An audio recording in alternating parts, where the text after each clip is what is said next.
Awesome. So officially welcome to DesignPlus Intermediate. I am Bree Brown. I currently serve as Cuyamaca's Distance Education Coordinator, and I'm here with Amber. Amber, I'll let you introduce yourself. Yeah, thanks. Yeah, welcome. I'm Amber Tolan Perry, and I am the still new, I guess, qualifies as week 6 of being the instructional design technology specialist here at Cuyamaca. And she's been phenomenal, and we're so lucky to have her. So yes, give her some love with some emojis or in the chat. She's been phenomenal to work with already. So today we are going to be building off of the DesignPlus beginner session that we held on Monday. But today we're going to show you some more intermediate features to spice up your DesignPlus creations. So I will show you how to retrofit maybe existing content, because we know that courses start right around the corner on Monday, so you likely already have content. So in DesignPlus, you are able to go in and retrofit that content with the DesignPlus features and make them look really pretty and really, aesthetically easy for students to have that information chunked on the page. And so I'll talk about accordions, expanders, tables, some icons and color. So we'll get into that. And then Amber will demonstrate some of the bulk edit features, which are at the course level with the multi-tool. And I believe she's covering bulk editing announcements. So that will be really cool, especially if you're rolling your class over from last semester. So with that, I think we can just jump right in. Amber, did I forget anything? No, that sounds good to me. Okay. So I see in the chat somebody was denied access to the faculty resources. We'll figure that out. If you I think it took me to Grossmont's site instead of Cuyamaca. Probably, maybe that's why. We'll figure that out. All right, thank you. By the end of the session, we will figure that out. Fine, thank you so much. I may have grabbed the wrong link in my hurry. So what I'm going to, because I wanted to show the multi-tool and especially bulk dating announcements first. And before I open that up, I wanted to put in the chat, it was put in earlier, but we have some self-guided training courses for DesignPlus set up. So there's a link in the chat for Grossmont's and then Cuyamaca's that you can enroll in. And I'm actually going to start showing you that right away here. It's always the problem. We have so many things open. You're trying to screen share. Like, where is the stuff you want? Here we go. This is the homepage of that course because I wanted to reinforce that these tools, you need to turn them on first. So you may have been at the Monday session where we talked about turning those on, or you may have came to summer camp where we talked about, but Bree is going to talk a lot about the design tools toolbar and how to talk about how to turn that on before that. And I'm going to talk about the multi-tool briefly. But if you ever forget, and we'll throw the information in the chat as well, especially with the design tools toolbar when we get there, because there are some shortcuts you can use to turn them on the first time. But if for some reason you ever forget, the DesignPlus training course on the homepage talks about how to do that. Okay. So DesignPlus has these two really significant ways you can engage with designing up your course. And we're going to start with the multi-tool. And I specifically want to talk about the bulk announcement editing. But I'll give like a really brief overview of what you can do with the multi-tool. We talked about it in more depth at previous sessions. And if you go through the DesignPlus training course, then there is more depth and even more fun stuff that we're just not going to be able to cover today that is introduced here. It's a lot of cool things. I feel like there's a lot I'm still trying to figure out and getting introduced to that we're lucky to have access to. So I'm here in a sandbox course, and you'll notice that in my navigation, I have this multi-tool. I had to turn this on. I had to enable it. So to get to this in your course, if you haven't already done so, you'll want to go to settings and then go to your navigation tab. And then you'll need to get it from the disabled list, the hidden list, and get it up here, which you can drag it up, or you can use what I learned last week at summer camp is called a kebab to enable that. And then you'll click save. Don't do what I do and forget to click save half the time and go like, what, where'd my work go? So the multi-tool is there. So this is just something that you can see. Your students won't be able to see this. If it really bothers you that you're there, you can do stuff in it and then hide it, and it doesn't break anything. But just know that your students can't see it. So this multi-tool, just to reinforce what you can do here, you can do bulk course design. You can build templates that then you can use in your modules, so that if you know that every module overview, you want to look a particular way, then you can build a template that you use and then you fill in with your content. You can do module building, and this is useful for building from scratch, but is also useful if you've imported course content that you already had, but you want to rearrange things. I think it's a useful way to get an overview of the organization of your modules, and it's easier to manipulate where things are, move them around, than it is in the module section in Canvas. There is a due date modifier, and this is a much more user-friendly way to modify due dates than the due date modifier that's integrated into Canvas. You know, when you import your content, you have the option at that point to modify your due dates. It doesn't really work that well sometimes, and you don't have that much control, but in the due date modifier section here of the multi-tool, you have a lot of control. And then there's this delayed announcement modifier, which I do want to show you. And some of how this works is how the due date modifier section works. So I think this is a really great resource, especially, right before the semester begins. If you are like me, I'm always really hesitant to import all of my announcements from previous classes, because if you don't reset dates, then they're all available to your students right away. And the process for resetting the date is cumbersome. But this makes it really easy. So you could bring them all in, date them here on this page, and then you're ready. You have some overall power here to help you as you modify your dates. And again, a lot of these options are on the due date modifier as well. You can set blackout dates. So right here, I set our fall recess, Thanksgiving week, because I knew I didn't want an announcement to go out then. I put Veterans Day. You could put in Labor Day on there. I'm overriding right now because I think I came back to it. But you get the idea of setting blackout days. You can also set, if you never want to accidentally send an announcement out on a Sunday or a Saturday or some other day of the week, you can set that as well, and it just won't let you. You can set default time here, which I think is useful. I usually like to set 7 a.m., which seems early enough to catch students, but not so early that students think I'm up at like 3 a.m. and are wondering why I'm not responding to their emails. So that's something you can set. And then when you come down here and set dates, then it will automatically populate that time. You can also do bulk updates. So if you have several that you want to select and perhaps adjust a date that's already set, or make sure that they're going to be posted on the same day, you can do that up here as well. The way I would probably use it would mostly be one at a time. And, sometimes you name your announcement something useful, like welcome to the class, but sometimes not. So I love how here you can see, what is this announcement even? And you can go over and actually go to the announcement, and it'll open up in another tab.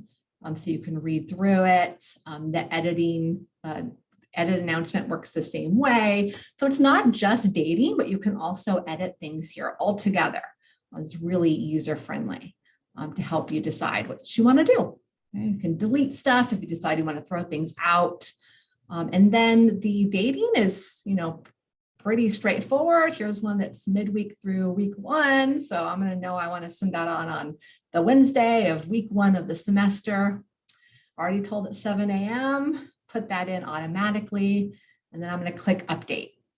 You can also go update all if you work through a number of them. But as we know, the internet always has a hiccup when you're in the middle of doing something you haven't saved. So I don't know, I'm paranoid and I like to update one at a time. And here we go, right?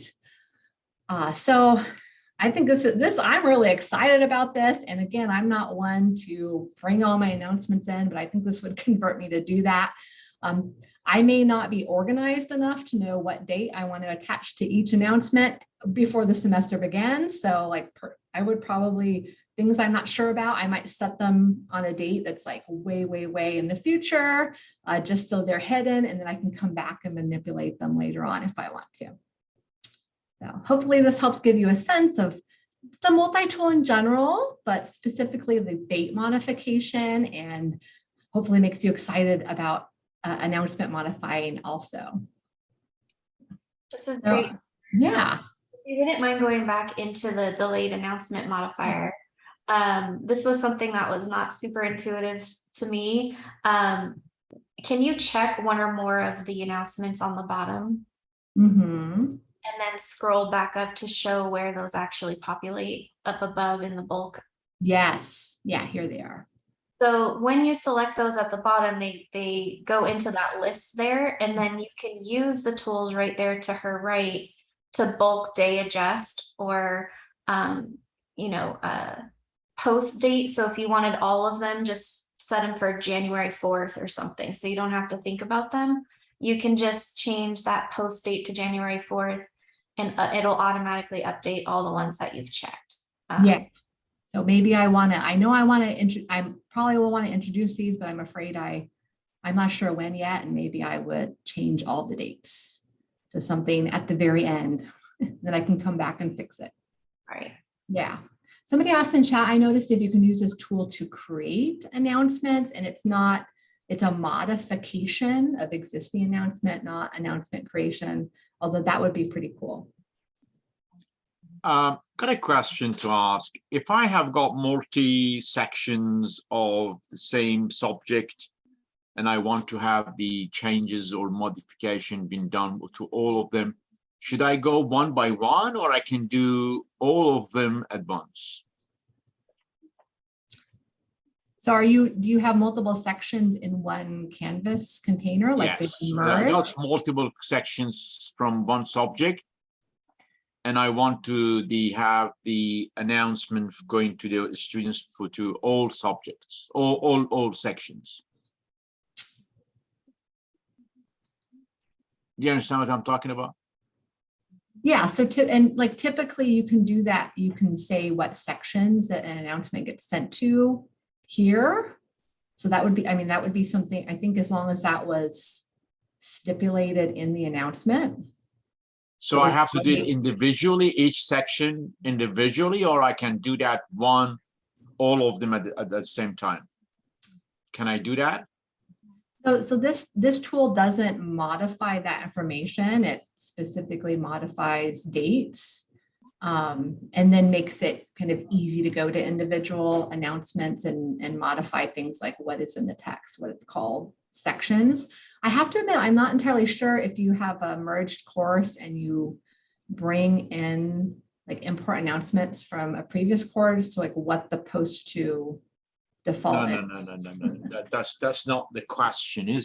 For example, I have got for the CAD 123 sections, CAD 121, 2, and 3. And I want to modify one of the announcement, but it goes to all 3 sections. Do I have to go one by one to change, or I can do that in all one go?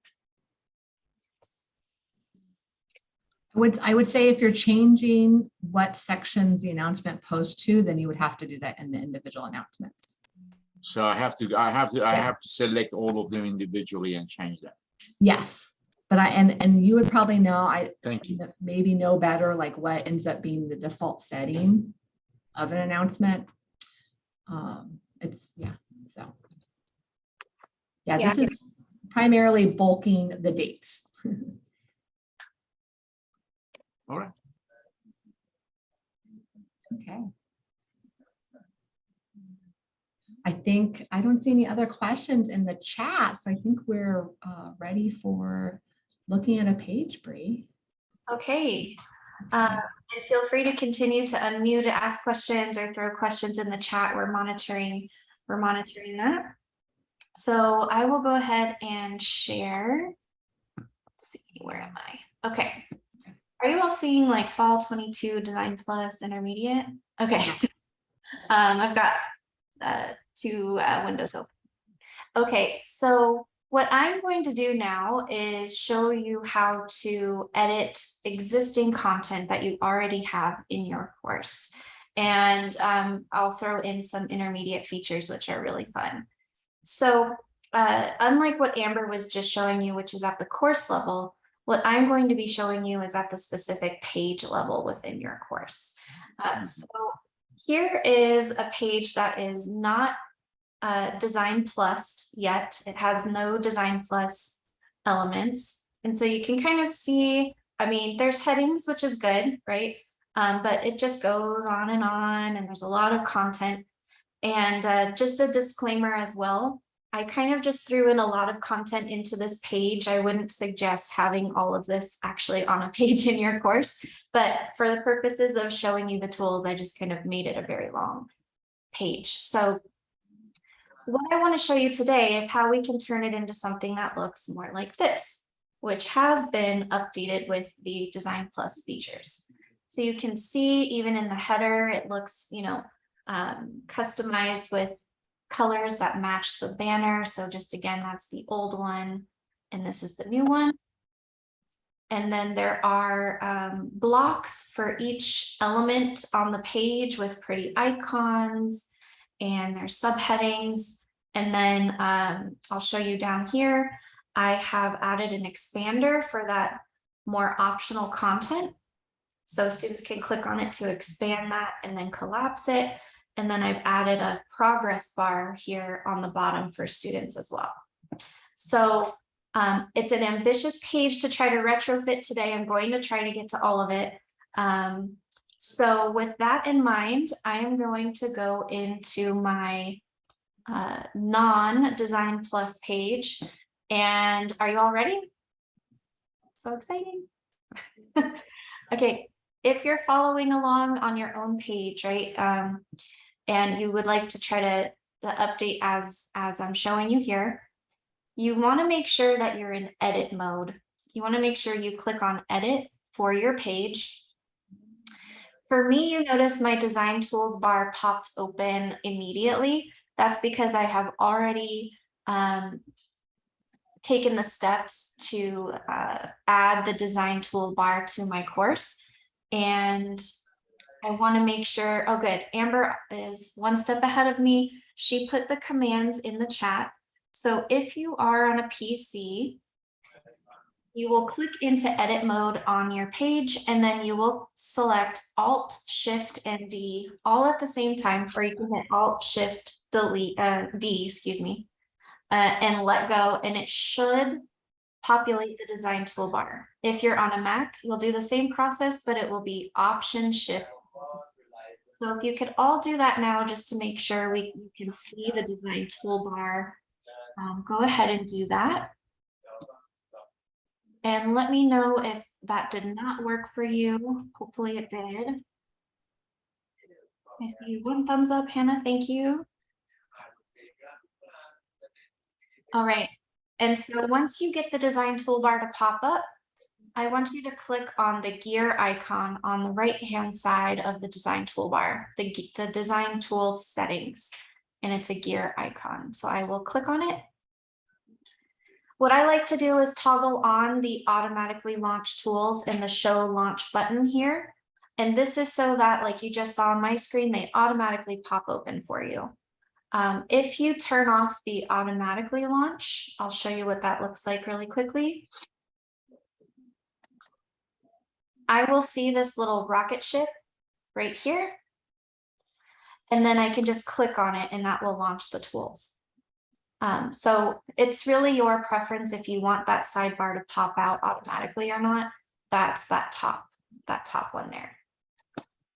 Okay, the next thing I'm going to have you do is select a comfort level. So there's basic, intermediate, and advanced tools. I have never needed an advanced element. Maybe I'm not as well versed in DesignPlus yet, but I would recommend just selecting intermediate. And that will toggle on all the intermediate options for you right there in your sidebar. I wouldn't choose advanced because it starts to get kind of overwhelming. And it's really more for if you have advanced HTML or CSS experience. But we found that intermediate is plenty. Okay. Hopefully we're good so far. Amber, anything in the chat? No? Okay, I'm going to press on. So the first thing you want to do when you're retrofitting, or if you're creating a new DesignPlus page, is you want to click on that green and white puzzle piece button in the top left-hand corner of your design bar. So once you click on it, you'll notice these institutional themes will populate down here. And my favorite is flat section 2, and you can hover and you can see what it will look like in preview form on the left-hand side. But you can choose, you know, there's Apple, bookmark, you can kind of see how these themes will change. It's showing you what your content will look like. My favorite is flat because I really like the icons in the middle of the page. So I'm going to go ahead and select flat sections 2. And you'll see now that you have a begin and end design tools wrapper there populated on your page. So what we're going to do now is continue to build content blocks so that we can make sure that all of our blocks are within the begin tools and end tools wrapper. So I'm going to come over to my finished page because I don't remember. So I put fall 22 flex in my little bubble. So I'm going to put that here, fall 22 flex. I'm going to delete the rest that was there. And then intermediate. So you can edit the text that's here. Now I've already created this module overview banner in Canva. So if you have Canva creations, you can pull those in. Or you don't have to use an image here. I will show you how I get that into my banner. So on the right-hand side, you will see the choose a banner image button. And I'm still underneath the puzzle piece icon, and it's choose a banner image. And I have course images. So I just scrolled down. I already have this image loaded in my course. So I am going to click on my module overview image. And now it's in, you can see it's in the wrapper, right? The begin and end wrapper. Let me see the chat.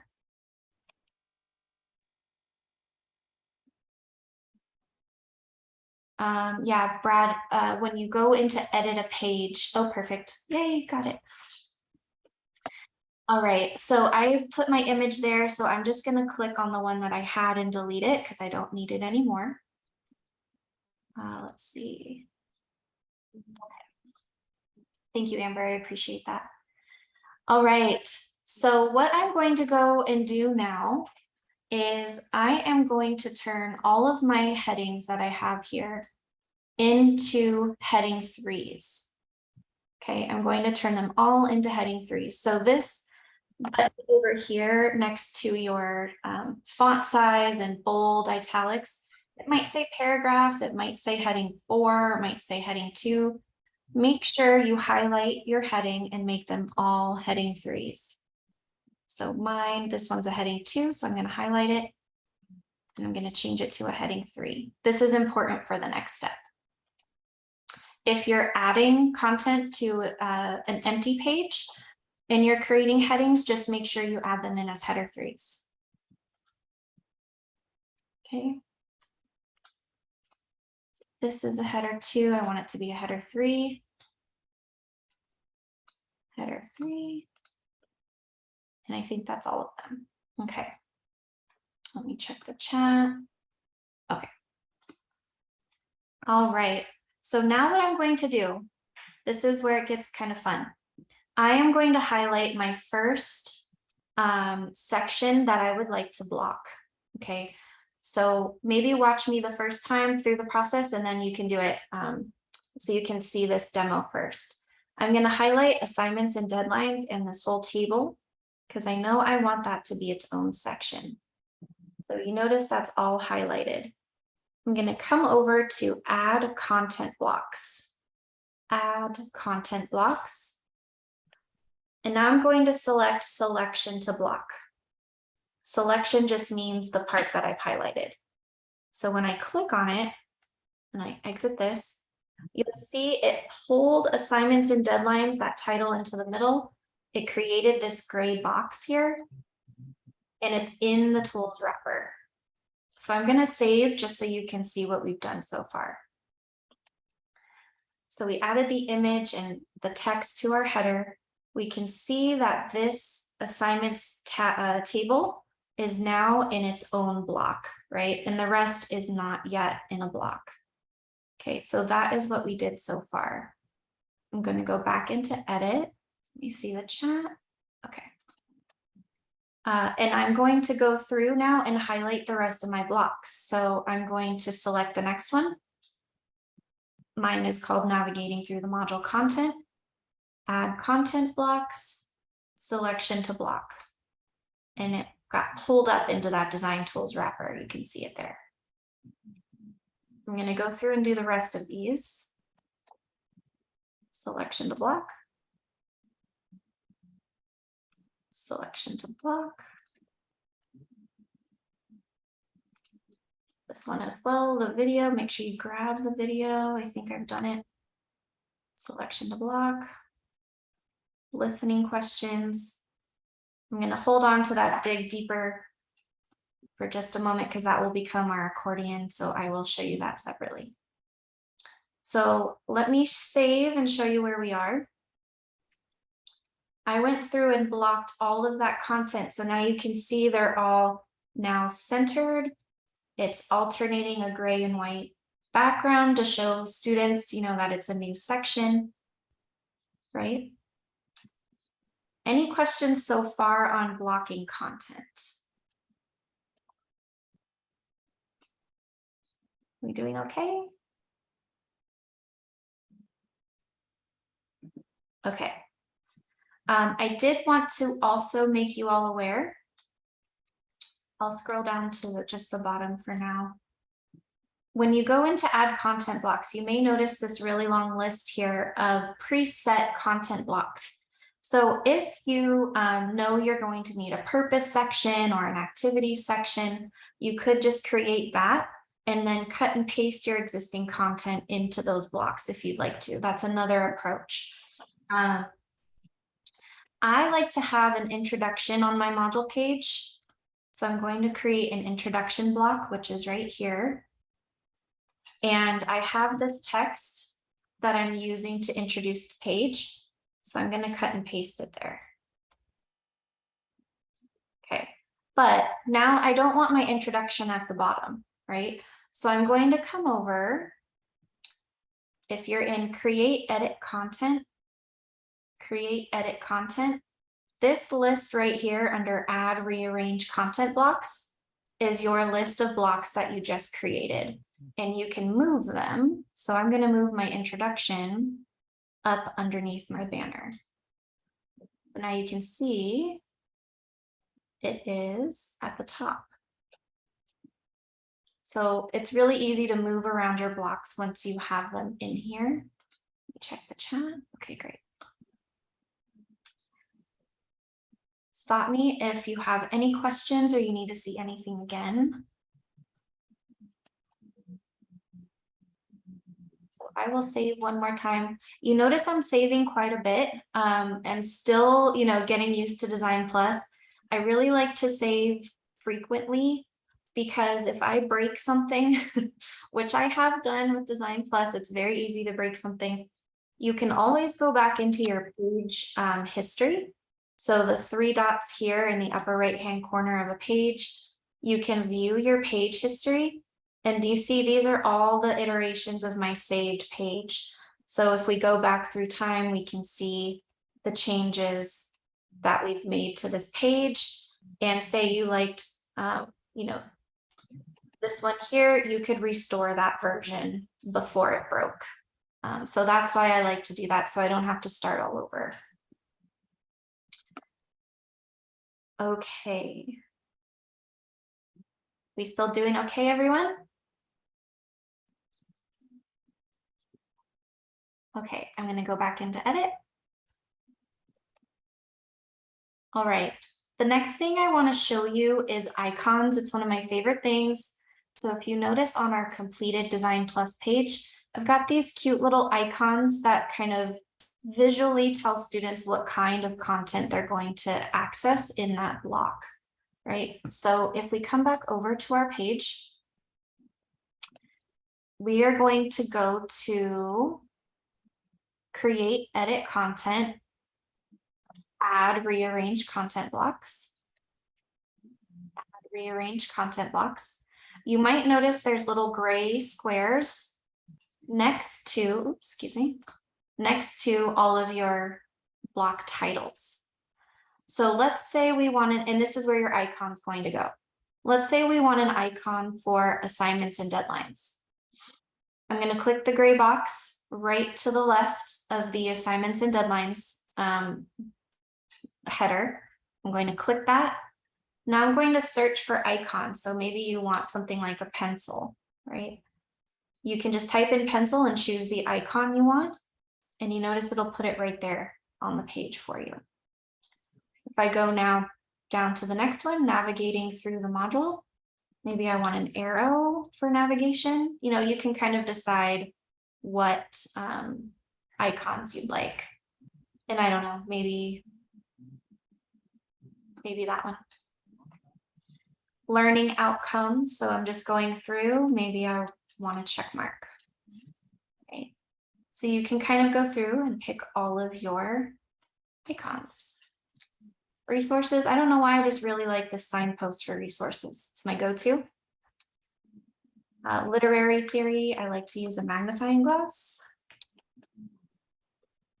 It's like a lens. Listening questions. I'll just do a question.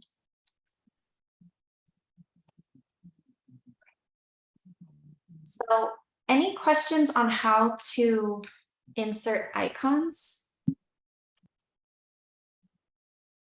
Again, I was under create, edit content, and then add, rearrange content blocks. And then these little empty gray squares next to each content block header. Can I add something? Yes.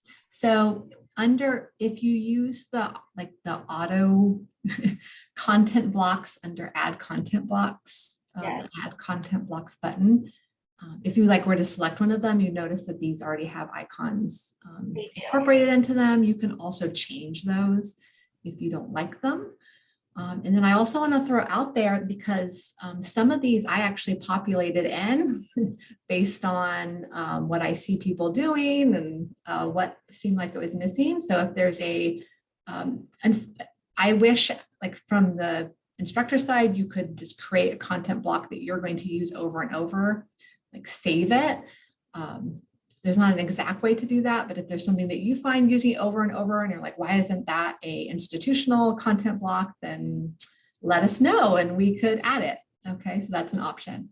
But I do want to say, if you do find you're using these same things over and over and you're feeling like you're having to recreate them, you might look into creating a template for that kind of page, because then you can set up all of these icons and content blocks already, and then put your content into them.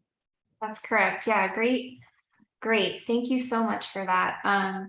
Yes, in the multi-tool, you can create a template page, say for a module overview that you know you're going to have every week. You can create a template module overview page, which I've done, And then what you can do is you can, in your page, you just pull in that template. The last thing I'll show you here, and I'll get your hand, Hannah. Let's say you wanted to create a new content block, but it's not one of these, like, I don't know, make an appointment or something. You can type that in up here. Hit this green plus sign, and it'll make you a content block there as well. And then you see that I've added all these extra ones at the bottom just because I was showing you all here. I can go into my add rearrange content blocks and now delete them because I know that I don't need these, right?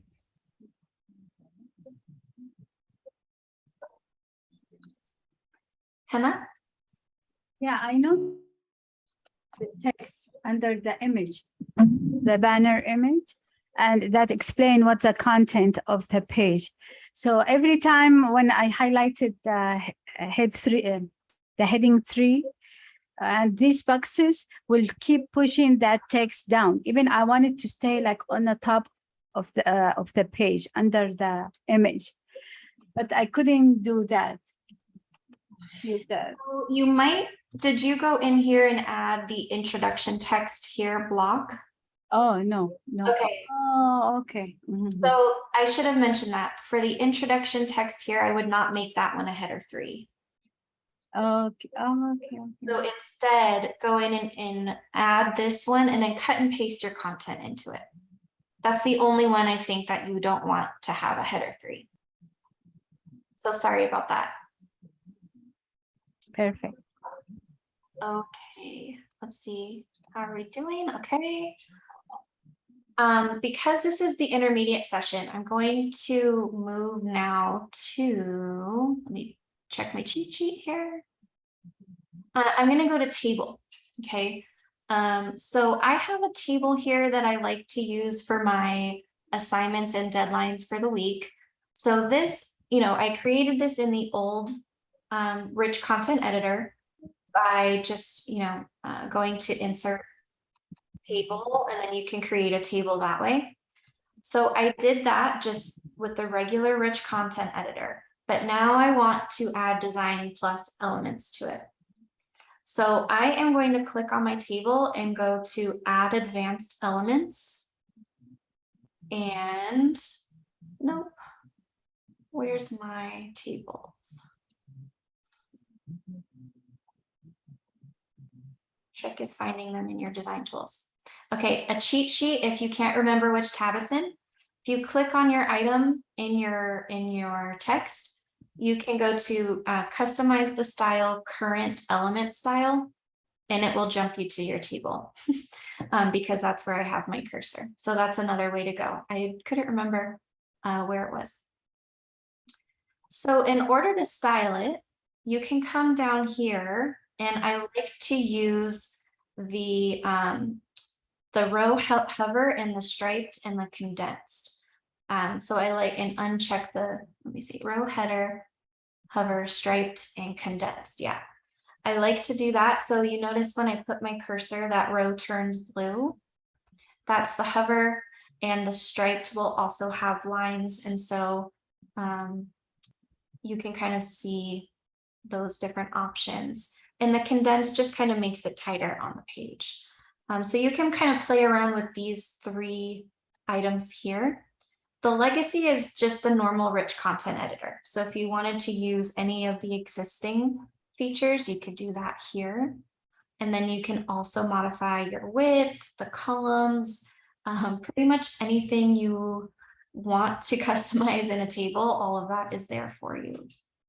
So I am going to save, and you can kind of see that now I've got stripes in between my rows, and on the hover, it highlights the row that I'm in. So that's what I just did for my table. Okay. Any questions on tables? Again, to find those tools, I just clicked on my table that was already here, and then went to customize the style and then current element. And notice if I click to something else like this icon, it'll open up the tools for me to edit that icon because it's that current element. So now it'll go back to the table.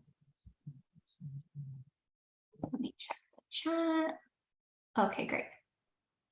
I didn't change the color of the row, Beth. It's simply if you were to hover over it, when you're not in edit mode, it will highlight that row to emphasize it so you can see like where you are in the table. Okay. All right, the next intermediate tool I wanted to show was accordions and expanders. So I'm going to go to the bottom. Remember how I left this content here for this purpose. Okay, so I'm going to go into my design wrapper, and this is how I do it, and there might be a different way. So I am going to go into add content blocks and add, what am I doing? Selection to block. And it's going to create a new block. And I see Amber, I know there's probably another way to do this. So I'm going to click in my block that I just created. And then I'm going to go to add advanced elements. And then accordions and tabs. Accordions and tabs. Make sure my cursor is here. And I'm going to click plus at cursor. So you see that it created a panel and a heading and a panel content. The panel heading is going to be what the students see here. And then the content is going to be the content underneath. So my panel heading is going to be dig deeper optional. So I'm going to paste that in here. And then I'm going to grab my content and I'm going to cut and paste that into the content piece. Now, before you save, you have one decision to make. You want to choose whether you want an accordion or an expander. Okay, so I tend to like the expander because it will say expand or collapse for students. So it's just another indicator for them that they should click on it if they want to open it. The accordion does not say expand or collapse. So that's really the only difference. So I chose expander and everyone fingers crossed that I didn't break it. So let's click save. And yay. Oh, good. Okay, so when at the bottom now, you notice that all of that content got collapsed into this expander, right? So I can click on it or I can collapse it. And you can create multiple panels, and I'll show you how to do that. So if I go into edit, and now I'm going to scroll down to where I was. Here's my accordion. Again, I'm going to go to customize the style current element, and it'll, let's see. Did not work for the accordion. So I'm going to go add advanced elements, accordions and tabs. Don't know why it didn't take me there. So you can, after the fact, if you don't like the look of that, you can change it to an accordion if you'd like to. If you have another panel, you can go to the bottom of the first one and add a panel. So now this will be number 2. Wow. You know, you can add another panel. Yeah, pretty cool, right, Cyrus? Very, very powerful. It's so much easier than having to learn the HTML, right? So I'll save just to show you, and I fingers crossed again that I didn't break it. Let's see. Yay. Okay. So these are accordions now because I changed it to accordions. So notice there's no expand collapse here. So students, if they click, you know, it will expand one by one. But you can add as many panels there as possible as you'd like. I like to use that if you have multiple extra resources or extra content for them to engage in. You know, they can choose their adventure there. I think if you have more than one kind of I would say do the expander, just so they can collapse and expand them all at the same time. Okay, are we still doing okay, everyone?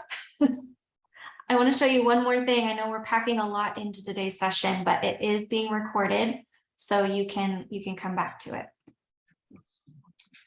Okay, I'm going to add one more block. Selection to block. I'm going to, again, if Amber, you can probably show me a different way of doing this, but this is what works for me. So click into the blank one, add advanced elements, module progress navigation. Module progress navigation. Now this is really cool because I like for students to see how many more there are in the module. So if you like the basic progress bar, it will just show you what item out of the total they're currently on. So if there's 14 things in your module and they're on number 7, it'll say 7 of 14. Then they click next, it'll say 8 of 14. I like this one because I like the icons so they can actually see what kind of item they're going to encounter next. The quiz indicates, the rocket indicates a quiz. The 2 comment bubbles is a discussion. A link is a link, right?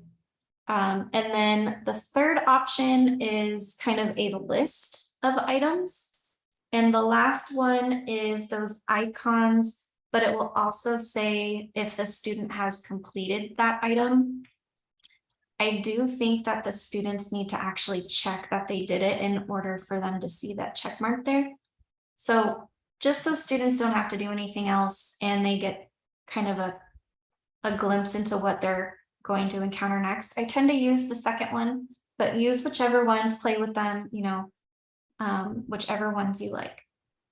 So when you're ready, you can click insert at cursor, and it doesn't look like much right now because we're not in a module. So this looks kind of funky. So you will have to save it and then put it in a module for this to activate. It won't know where it won't be able to tell you what item you're in the module unless it's in a module. If that makes sense. So if I went over to modules, and I'll just put it in live class orientation so that it's at the top. You're going to add that page. All 22 DesignPlus. Okay, now and I'll show you my orientation. So, and you click next. This is the page we were just working on. At the bottom, it'll show you there was a page before this, the orientation, and we are on this page here. So the module navigation will automatically activate once it's in a module. Okay, I didn't get into color, but we did cover that in summer camp, so it is at that session. I'm also happy to, stick around if you want to talk about color. I will say very, very, very briefly that customize the style, current element style is your friend. If I went through and clicked on an icon, for example, and I wanted it to be a different color, you just change the text color.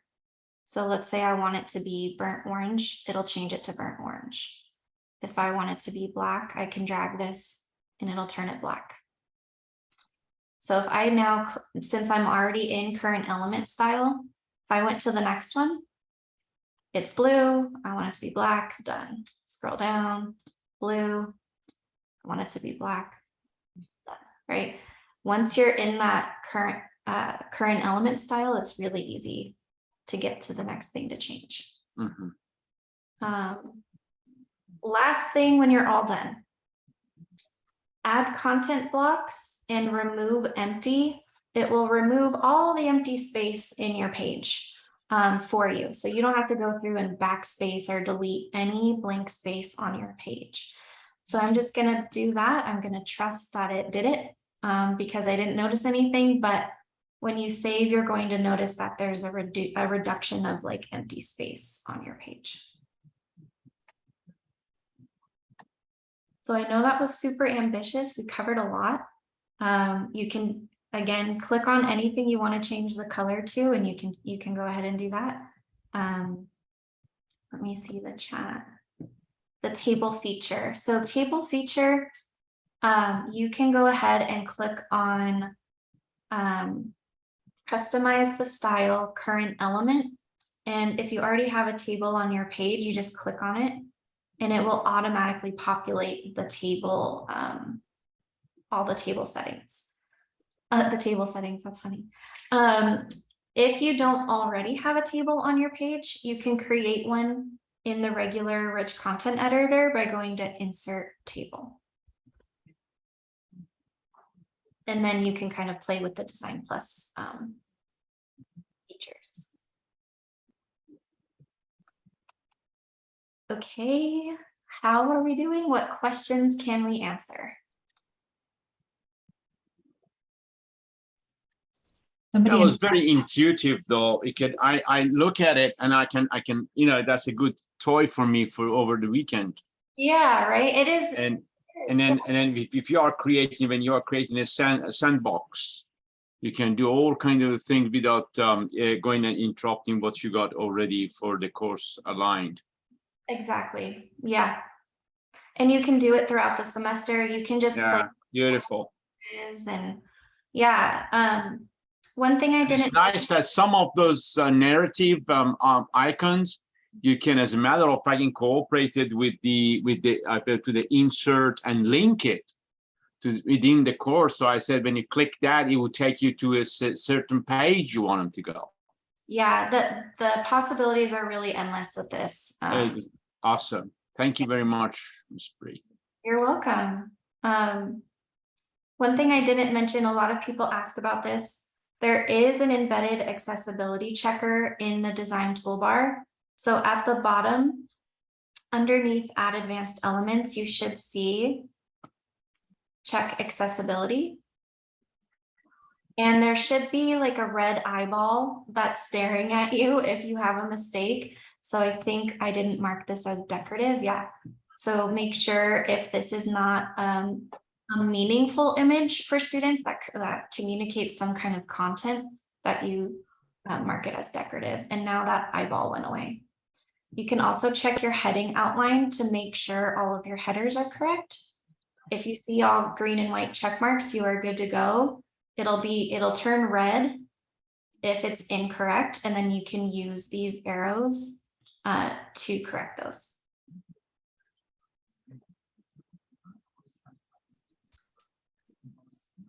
Emma in chat asked about the recording of how to access it after the meeting.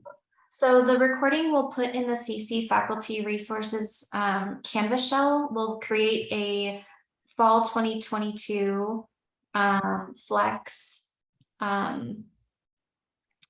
page with all the recordings from this week, and they will be there probably next week.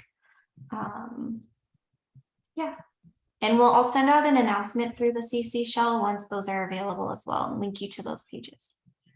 Yeah, I'm glad you guys are excited. Yeah, it does give a very clean look. It's really fun. I do warn you.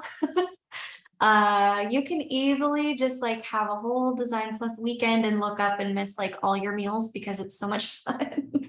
It's so much fun to get in there. And then Amber and I are also available for one-on-one appointments. If you want to work with us on a page, we are more than happy to do that with you as well. And I'm happy to stick around too if you have any other questions, but if not, have a great rest of your day, everyone.